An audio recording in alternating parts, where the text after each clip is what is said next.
네, 크롱님들 반갑습니다. 박종환 작가입니다. 비트코인 가격이 전날 큰 폭의 반등에 성공을 했지만 결국은 주요 변곡점을 넘어서지 못하면서 현재 시점에서는 다시 또 조정 국면을 보이고 있습니다. 현재 온체인 관점에서는 상당히 중요한 경계선에 놓여 있는 것으로 나오고 있는데요. 과연 시장은 회복할 수 있을지, 4분기 상승장 관점은 여전히 유지되고 있는 것인지 점검해 보겠습니다. 네, 오늘 영상이 도움이 되셨다면 구독, 좋아요, 댓글, 알림 설정 정중히 부탁드리겠습니다. 네, 뉴욕 증시 상황부터 한번 살펴보겠습니다. 뉴욕 증시 3대 주가 지수는 혼조세로 마감을 했는데요. 트럼프 대통령이 2주 뒤에 시진핑 중국 국가주석과 만나서 많은 것을 논의할 예정이다. 이렇게 이야기를 하면서도 회담이 성사되지 않을 수도 있다. 이렇게 부연 설명을 하면서 시장에서는 경계감을 더 많이 가지고 갔습니다. 그리고 러시아가 트럼프 대통령의 종전 제안을 거부한 가운데 트럼프 대통령은 휴전 가능성을 언급을 하고 있습니다. 현재 CME 패드워 지수상으로 봤을 때 10월달 금리 인하 가능성은 99%에 달하고 있고 연내 2회 관점이 가장 강하게 유지가 되고 있습니다. 98.7%입니다. 연내 75bp 인하 가능성에 대해서는 0.2%로 매우 낮게 나오고 있고 내년 1월까지 해서 75bp가 가능하다. 이런 관점이 가장 높은 베팅을 기록하고 있습니다. 네, 하루 사이에 또 눈여겨봐야 되는 움직임이 포착이 됐는데요. 안전자산의 대표 주자로 꼽히는 금 가격이 그동안에 가파르게 상승세를 이어가다가 하루 사이에 6.3% 급락하는 움직임을 보였습니다. 2013년 4월 이후로는 최대 낙폭을 기록했습니다. 그리고 202평선과의 비교를 통해서 측정하는 메이어 멀티플 차트로는 2026년 이후로 최대 과열 흐름이 포착이 됐습니다. 그만큼 기술적으로 과열된 만큼 조정이 발생한 것으로 볼 수 있고 향후에 저가 매수세가 유입될 가능성이 있는데요. 그럼에도 소비자 물가지수 발표와 FOMC 미팅이 가까워진 가운데 금이 하락한 만큼 위험자산 선호 증가로 이어질 수 있다. 이런 전망들도 나오고 있습니다. 그래서 시장에서는 여전히 비트코인을 위험자산으로 보고 있는 만큼 수혜를 받을 수 있다. 이런 관점이 나오고 있죠. 그런데 금 가격이 조정을 받고 나서 단기적으로 비트코인 가격도 조정을 받고 있는 것을 볼 수 있습니다. 비트코인과 이더리움 현물 ETF에서는 계속해서 순유출이 지속되고 있습니다. 비트코인 같은 경우는 4거래일 연속으로, 이더리움은 3거래일 연속으로 순유출을 이어갔습니다. 네, 그러면 온체인 지표 통해서 시장의 상황 조금 더 깊이 살펴볼 텐데요. 전체적으로 온체인 지표는 매도세가 증가하고 현재 굉장히 중요한 변곡점에서 방향성을 단기적으로 모색하는 그런 국면들이 포착이 되고 있습니다. 먼저 스위스 블록에서 제공하는 비트코인 리스크 인덱스 한번 살펴봤을 때 비트코인 가격이 큰 폭의 하락 조정을 받았던 구간에서도 리스크 인덱스가 여전히 낮은 수준을 유지했습니다. 그리고 비트코인이 114K 상단을 회복하고 다시 조정을 받는 국면에서도 여전히 낮은 리스크 단계를 유지하고 있는데요. 이 얘기는 뒤에서 바로 보여드리겠지만 장기 보유자들이 계속해서 가파르게 매도세를 이어가고 있지만 아직까지는 위험한 수준은 아니다. 이런 시그널로 볼 수 있습니다. 그래서 현재 시점에서는 낮은 수준의 위험을 유지하는 것이 중요한데요. 만약에 가격이 추가적인 조정을 받아서 롱 포지션이 많이 밀집이 되어 있는 104.5K를 하방 이탈하게 됐을 때는 리스크 인덱스가 다시 반등할 가능성이 열려있는 구간입니다. 그래서 단기적으로 굉장히 중요한 구간이다 이렇게 볼 수 있는데요. 현재 가격에 하방 압력을 가하고 있는 중요한 주체들은 장기 보유자들입니다. 보시면은 6개월 이상 보유하고 있는 장기 보유자들의 매도 물량이 계속해서 증가하는 것을 볼 수 있습니다. 7월 초 대비로 했을 때도 크게 상승 국면을 보이면서 지난 30일 동안의 장기 보유자는 33만 7천 개 이상의 비트코인을 매각을 했습니다. 네, 그런 가운데 일론 머스크가 이끄는 우주 기업이죠. 스페이스X의 추정 주소에서 3개월 만에 2395BTC가 익명 주소로 이체된 정황이 포착이 됐습니다. 현재 추가적인 이동이나 매도 움직임은 없는 상태인데요. 시장에서는 이 움직임도 예의주시하고 있습니다. 네, 그런데 현재 시점에서 가장 중요한 것은 온체인 관점에서 가장 중요한 변곡점을 넘어서서 추세 전환을 하는 것에 있는데요. 추세 전환의 관건은 결국은 단기 보유자들의 실현 가격을 회복하는 겁니다.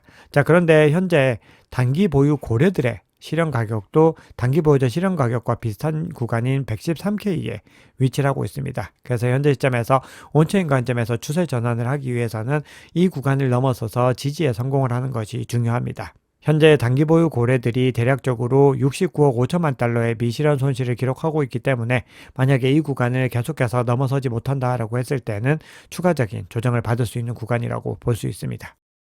네, 그런 가운데 비트코인의 사이클 흐름을 확인하는 지표 중 하나이죠. IBCI 지표가 50% 선에서 반등을 해서 현재 여전히 50% 상단에 유지를 하고 있습니다. 이 얘기는 비트코인의 강세 추세가 지속되고 있다, 이렇게 볼 수가 있습니다.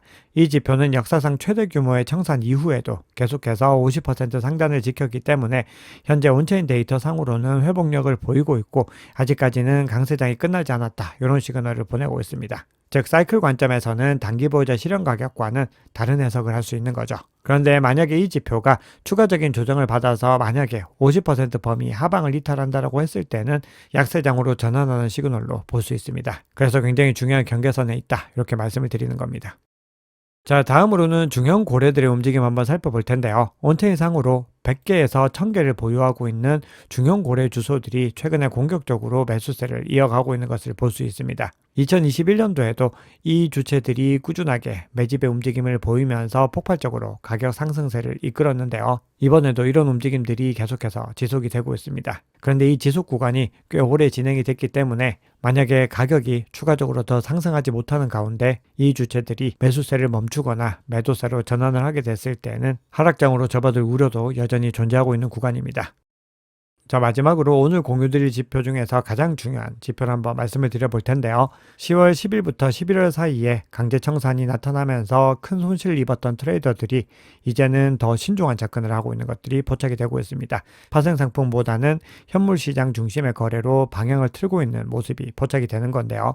9월 바이낸스 거래소의 현물 거래량 대비로 현재 현물 거래량이 월등하게 높아진 것을 볼 수 있습니다. 9월 초에는 30억에서 50억 달러 수준이었다면 현재는 50억에서 100억 달러 수준까지 올라와 있는 것을 볼 수 있습니다. 그리고 이렇게 현물 거래량이 증가한다는 것은 트레이더들이 레버리지 대신에 현물 중심의 건전한 거래로 회귀하고 있다, 이런 시그널을 의미합니다. 그리고 이러한 현물 시장 중심의 회귀는 결국은 지속 가능한 상승장의 단단한 기반을 마련할 수 있습니다. 그리고 이렇게 현물 누적 국면은 구조적인 본격적 반등이 시작되기 전에 또 나타나는 경향이 있기 때문에 이렇게 현물 유동성이 돌아와서 꾸준히 시장의 기반을 만들면은 그 이후에 다시 파생 상품 거래가 일어나면서 본격적인 상승을 이끌게 됩니다.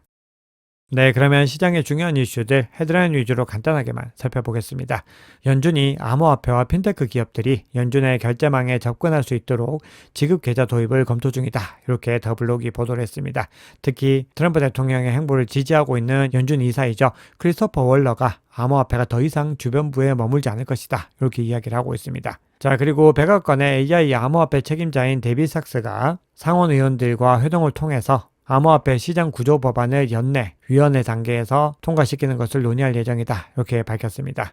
그동안에 스테이블코인 법안은 통과가 됐지만 시장 구조 법안이 아직까지 통과가 되지 못한 상황인데요. 법제화 절차를 더 서두르겠다, 이렇게 이야기를 하고 있는 겁니다. 결국은 시장의 긍정적인 뉴스로 볼 수 있죠. 자, 그런 가운데 미국 의회에서 반크립토의 대표 주자입니다. 엘리자베스 워런이 스테이블코인 규제법 지니어스가 금융 안정성과 소비자 보호, 국가 안보에 심각한 위험을 내포하고 있다, 이렇게 주장을 하고 특히 트럼프 가문과의 이해 충돌 문제를 해결해야 된다, 이렇게 주장을 하면서 규제 법안을 보완하겠다, 이렇게 주장을 하고 있습니다. 자, 그런데 여기에서 중요한 부분들이 있습니다. 엘리자베스 워런의 어떤 기조들이 달라진 것을 볼 수 있는데요. 이제는 암호화폐 규제를 할 것인가 말 것인가 이런 문제가 아니라 어떻게 규제할 것인지에 대한 더 디테일한 논의를 하고 있다는 겁니다. 이렇게 암호화폐에 대한 어떤 인식의 중심이 이동했다라는 부분들이 중장기적인 관점에서는 굉장히 중요한 시그널로 볼 수 있습니다.